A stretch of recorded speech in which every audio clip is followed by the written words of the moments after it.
Hi, I'm Rabbi Sam, and welcome back to Israel in the Parashat. In this week's Parashat of Chukat, a nation nearby the Jewish people attacks the Jewish people in an unprovoked attack and takes a hostage from amongst the Jewish people.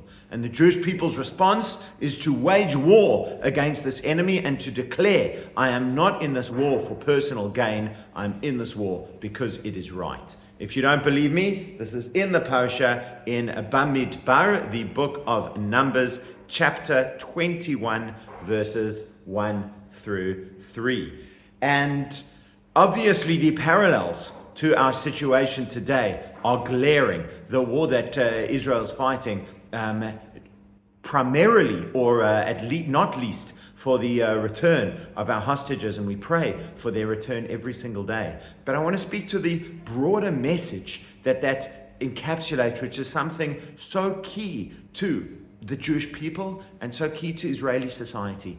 This idea of not leaving someone behind, of going after someone who has been taken, who has been lost, who has been making sure that we don't just move forward. At this point, the Jewish people are close to the border of the land of Israel, the promised land. They've been in the desert for 40 years. You can imagine that their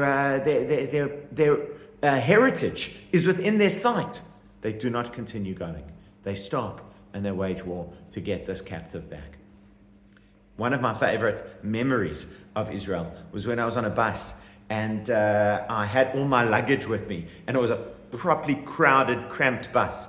And I knew I had 2 more stops to go, but then suddenly it was my stop and I was not prepared and I needed to get out. So I'm saying to everyone, slicha, sorry, I need tzarich letzeit, I need to go. And I'm like trying to push through everyone. And an older lady there standing by the door says to me in Hebrew, you should have come to the door earlier if you were getting out here. Ata lo beseder, you are out of order.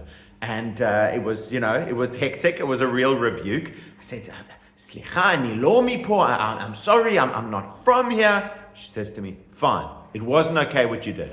Everyone, make space. This guy needs to get through. And she becomes the little bus conductor, sorting me out and taking care of me. To not leave someone behind doesn't mean that you're not prepared to take a strong stand, that you're not prepared to be a strong person and to have strong views.